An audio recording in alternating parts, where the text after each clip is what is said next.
Hello, this is Mr. Nuclear Pumpkin here, talking to you today about Nintendo's situation, their financial situation. Nintendo has announced that they have lost a lot of money, and they have set a little bar for how much money they want to make for the end of the year. And they don't believe that Smash on both the 3DS and the Wii U and a new Pokemon game is going to help them. Um, and I've decided to give my 2 cents on the issue. Without going too long. I feel like the reason why Nintendo has gone through is going through this is because they pandered too much to the casual gamer when the Wii first came out. Um, a lot of gamers who were following them from the NES to the Super Nintendo, whatever. Well, maybe not them because they were mostly between the Nintendo 64 onward. Because those are the people who were me who were playing it as kids and grew up with the console following it on the GameCube. Um, and when more systems came out, a lot of people still stuck true to Nintendo. They had Super Smash Bros. Melee, and even though there were a lot of games on the PS2 and PS3, we stuck with Nintendo's side. We still bought a PS2, we still bought all these other things, but we still stuck loyal to Nintendo. So the Wii came out, and Nintendo kinda kicked us to the curb by pandering to what was making a lot of money at that time, and it was the casual gamer. And now the casual gamer were people who, they like playing on this. They'll play like Angry Bird, games like that, made for them. They don't want to play like a hardcore game. They play these games. And Nintendo thought it was a good idea. Excuse me. Nintendo thought it was a good idea to pander to them, to make games specifically for them. These games, most of them were pretty bad. Most of them were pretty crappy. And when they were released, they were made specifically for the casual gamer, and only the casual gamers will find them fun. Because the casual gamer wouldn't know the difference between a really bad game and a really good game, because all they want to do is have fun, and if they like what they're playing, there you go. Um, and that made the Wii a lot of money. But at the same time, they kicked a lot of gamers who followed them for Nintendo 64 and GameCube. They kicked them to the curb because we didn't care about little games like that, because we're going to know the difference between a bad game. We're going to know because we're not blind. We know what a good game is. We go by the graphics. We go by the gameplay. We go by the amount of glitches they have. If the game's not fun, we don't want to play it. So Nintendo didn't really care about us. So we had to move on to a console that did. We moved on to the PS3. We moved on to the Xbox 360, and we moved on to the PC. I'm not counting the DS, because the DS has always been awesome. But it was during this time when Nintendo was making a statement that they didn't care about us, and we want to make money. And that was fine, because, making money is what they have to do. They have to make money. So it wasn't like a personal thing. They just need to make money. But the problem is now that it's starting to bite them in the butt, because all the casual gamers that they stuck to, that they pandered, that they were making all these games for, they don't want the Wii U now. First thing, they don't even know if the Wii U is the new one, because let's be honest here, the only ones who really knew that the Wii U was going to be new were people like us.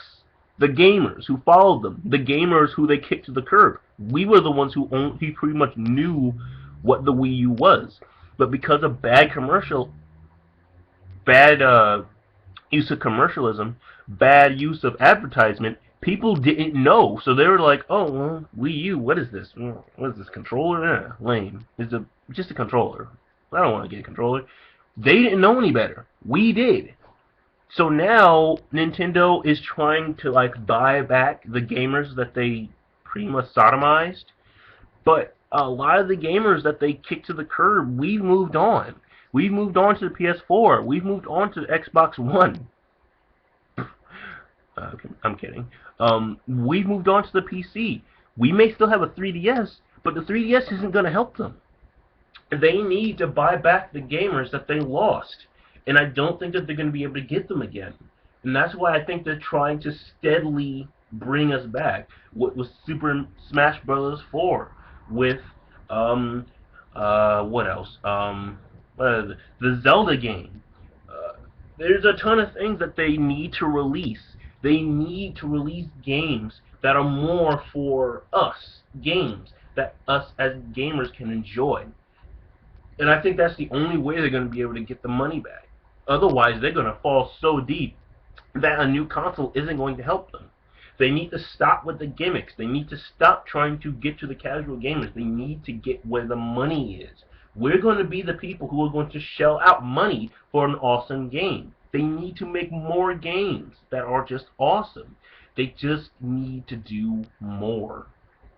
At this point, I think that they need to start doing things. They need to start making risks. They need to start buying licensing. They need to start, can you put Metal Gear Ground Zero on the Wii U? Can you put Kingdom Hearts 3 on the Wii U? We'll pay money for that. They will make so much money just for the fact that we have a Wii U and we have Kingdom Hearts. You don't have to buy a PS4. You can buy a Wii U as well. For the people who have a PS4, you can buy this, but if you don't have the money to buy a PS4, you can get these games on the Wii U. And that would help them a lot. Because it would be making a statement that we want you back. We want you to come back to our... Please, come back to us. We're sorry for what we did. We realize the error of our ways and we know where the money is. Also, as much as I hate to say it, Nintendo needs to start using microtransactions. And I think that's what's helped keep a lot of companies up. Companies like EA, as horrible as they are, they have had a lot of microtransactions, mostly with online play. Look at Battlefield. You had to pay for this. You had to pay for that. You had to pay for a certain arena, new weapons, new accessories. All these things you have to pay for. Even with Assassin's Creed, you still had to pay for a little bit. It wasn't too much, but it was still extra money that was coming in. And I think that if Nintendo started doing that, it might be annoying, but if they have more things available to us, like Pokemon, if they have new DLC for new Pokemon every so often, every 5 months or whatever, they have new Pokemon coming out, and you pay like $5.99 for a new Pokemon, or Smash Brothers, a new stage coming out. There's a new stage, like 5 new stages. There you go. Look at Valve. Valve is nothing but microtransactions. Look at Team Fortress 2. That game is the king of microtransactions, and that's why it's made so much money. It's why Valve wants to make a games console, because they've made so much money. They can do that. That's the kind of stuff that Nintendo needs to do. They need to start making microtransactions. They need to start making money other than just buying the games. Yes, Smash Brothers is going to make them a ton of money. Pokemon Ruby and Sapphire, Omega Ruby and Alpha Sapphire, that's actually pretty hard to say at first, is going to make them a lot of money. But they need to take advantage of this. Stop making new games. Make us DLC. Give us something to buy, something worthwhile, so that we'll buy it. That's how you make your money, Nintendo. That's how people are making money nowadays. They're not just buying the games anymore. They're using microtransactions, and I think that's what they seriously need to start doing. It's going to be annoying, but it will help us take in the game more. It'll help us squeeze that much more out of the game. Imagine if Pokemon X and Y had more Mega Evolutions that you could purchase. Like 5 more Mega Evolution Pokemon that you could download a pack for like $4. If like 200,000 people bought that, that's a lot of money that they just made off of just that one transaction. Not even including any new cities that they could have made, any new online modes that they could have made, anything that they need to do to make the money. Um, and that's what I think the problem is. There's a lot of things Nintendo needs to do in order to catch up, but I don't think that they're dead. I don't think they're going to go bankrupt, but things are going really badly for them. They're not making the money that they need to make. They do have a lot of money, but reserves is a terrible, terrible thing to have to be forced to use. Because once you're making that, you're not making any profit. You're losing money if you have to get to that. So I think Nintendo seriously needs to step up the game in order to combat with the PS4, Xbox One, and the PC. And I think that it's going to take more than Smash Brothers and a few Zelda title to do that. They need to start the amp the game up. And I'm really hoping Nintendo does that because I really am still a fan of Nintendo, despite the hard times that we went through with the Wii. I'm still a Nintendo. I have my Wii U, I have my 3DS, and I'm going to buy both Smash Brothers on the 3DS and on the Wii U. I'm still a loyal fan of Nintendo, and I want them to succeed, and I want them to survive. Tell me what you think. Do you think Nintendo deserves a second chance? Do you think that Nintendo needs to survive? What do you think Nintendo needs to do to survive? Do they need to have microtransactions? Do they need to do more with patching and DLC? Let me know in the comments below. Take care, guys. This is Mr. Nuclear Pumpkin signing off. Peace out.